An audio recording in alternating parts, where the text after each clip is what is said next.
So thank you so much, Dale, for being here with us. And you dedicated a big part of your life for shedding light on the lost work of John Kelly, right? On sympathetic vibrational physics. Right. Could you, in very basic terms, explain what is SVP for our audience? I've tried to frame this up before in a simple sentence, and it would be like quantum acoustics applied. Quantum acoustics. Applied Applied quantum acoustics. Okay, what does quantum acoustics mean? What is it? Well, I understand it has something to do with vibration, that all of us are vibrating, there is a natural law, but is that...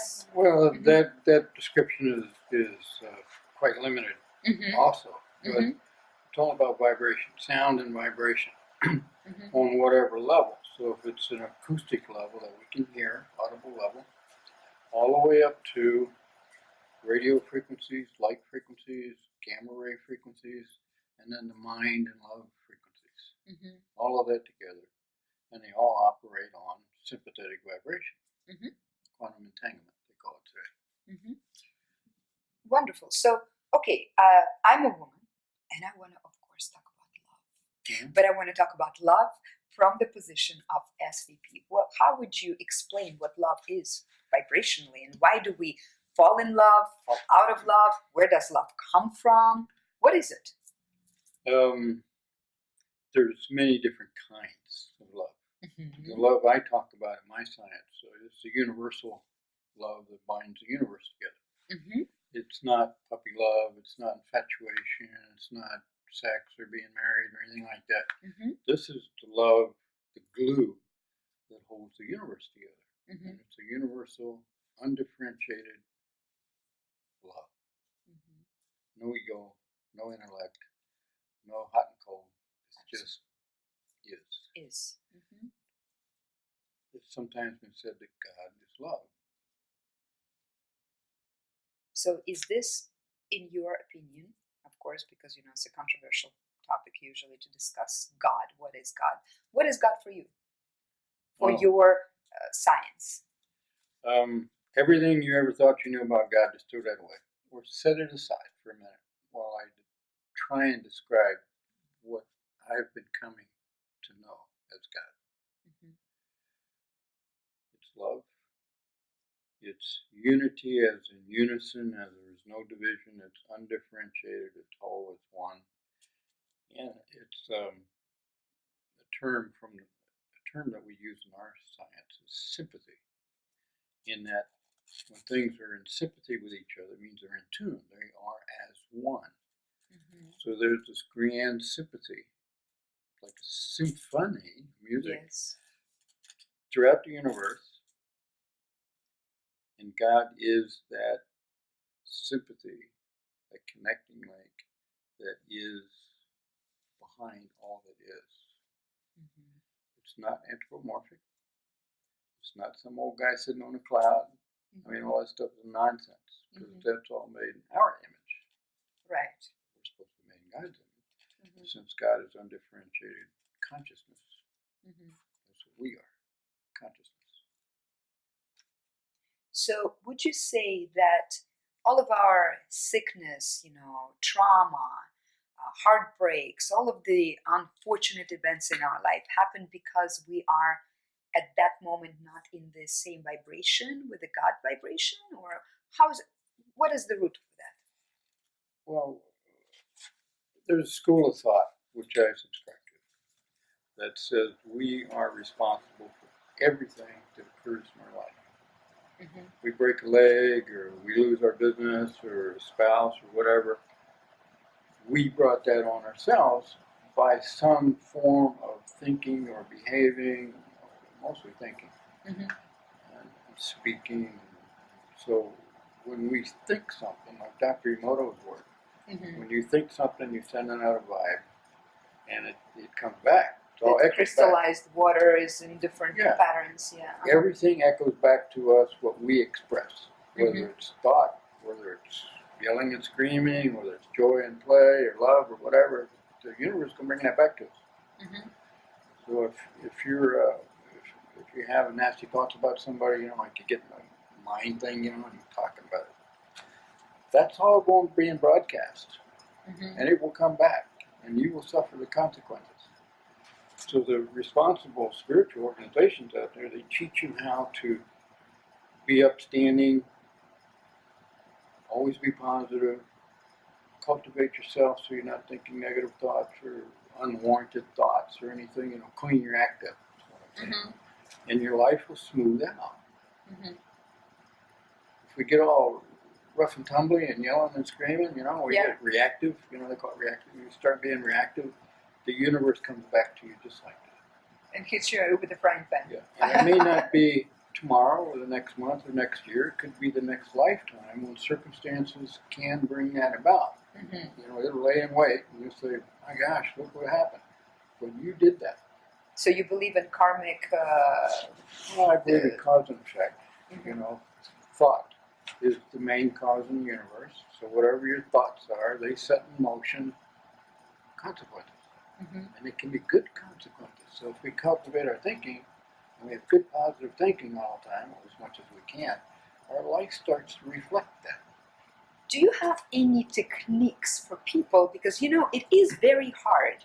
I mean, it's easy to say, okay, be positive, right? But if you are all your life and you grew up in a family where you're constantly rehearsing, like that negative script, how do you break it? Because it's really hard to break. What are some techniques that you recommend for people to break that negative pattern? First off, those are just habits. It may have been cultivated a whole lifetime, but it's just a habit. And we can modify habits into another type of habit. And the thing to do is to learn to watch yourself, like you're an observer of what you're saying and doing all day long. And when you catch yourself saying something like that, wait, I'm not going there, and you detour it. You think something else. You say something else. You don't beat up on yourself. You don't incriminate yourself. You don't pass judgment on yourself. You say, I'm not going to say that anymore. And just keep catching yourself. That's really all it is, because you're making a correction. And so the more you do it, the more aware you are of those moments when you go down spiral, right? Yeah.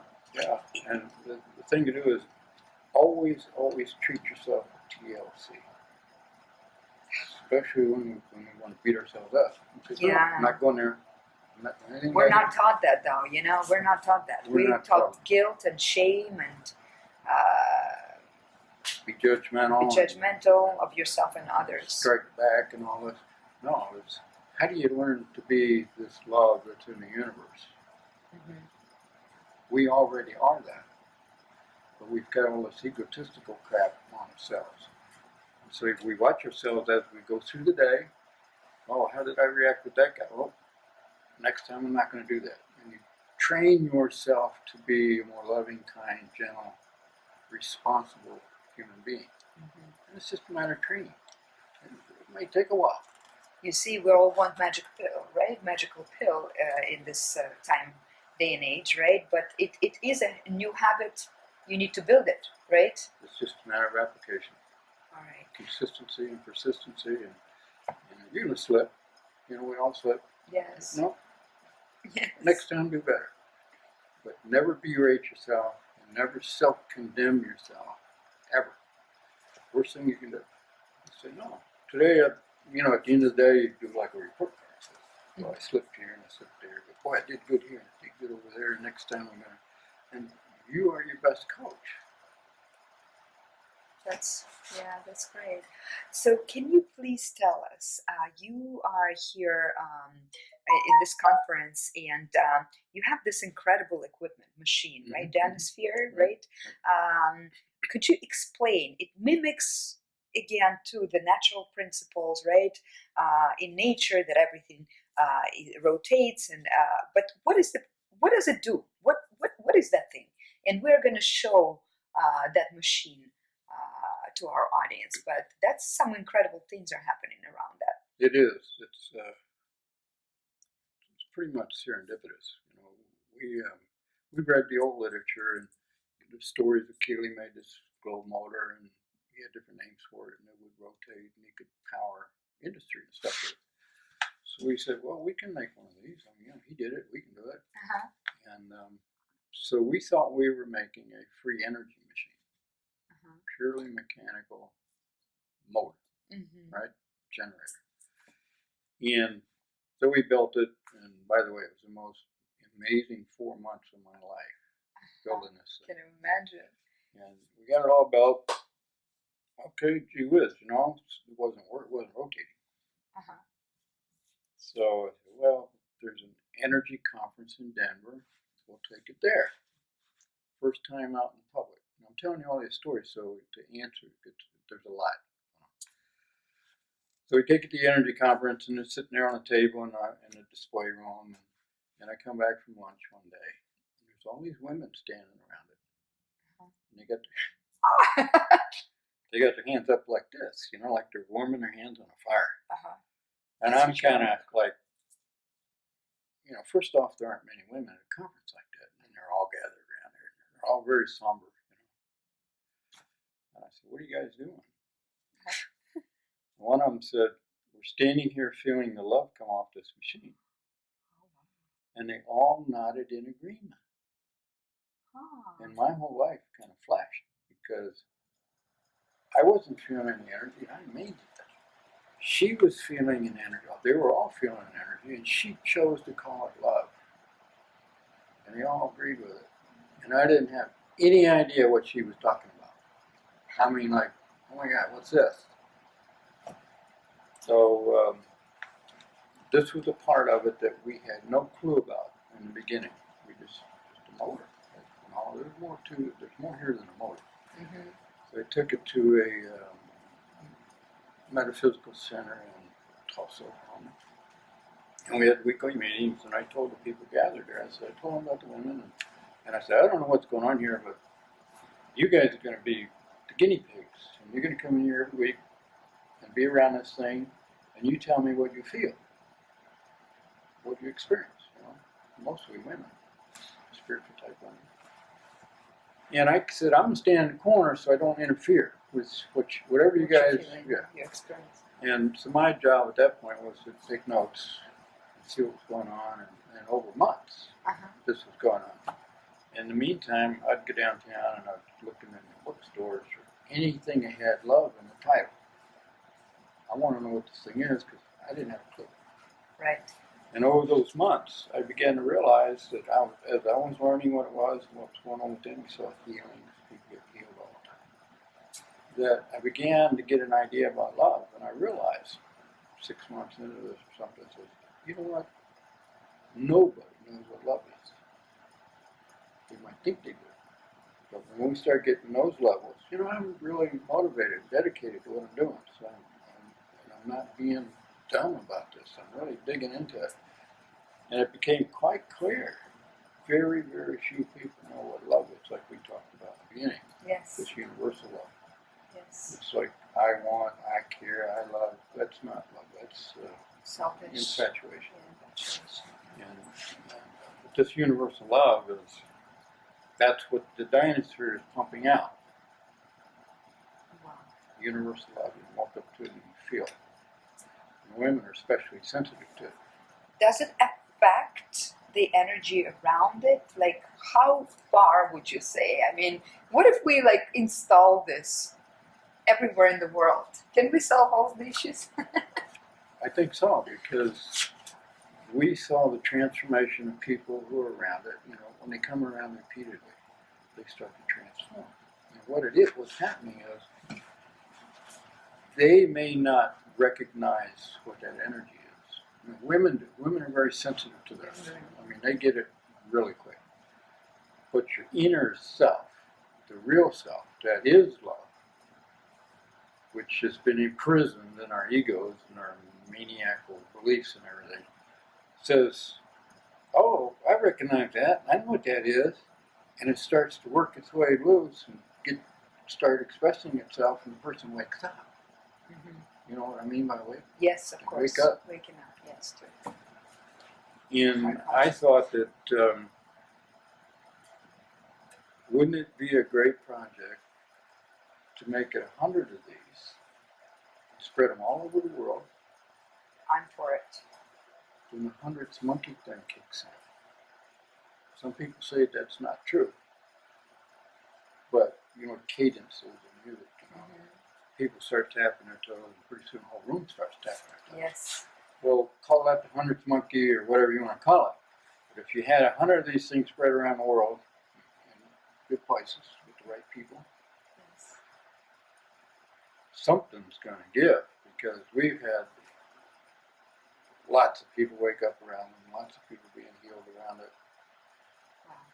And It's incredible. I can't wait to go near that machine and experience it myself. sure, come on, go see it, and you can feel it. Thank you so much for this incredible interview, for all of your knowledge and everything that you do.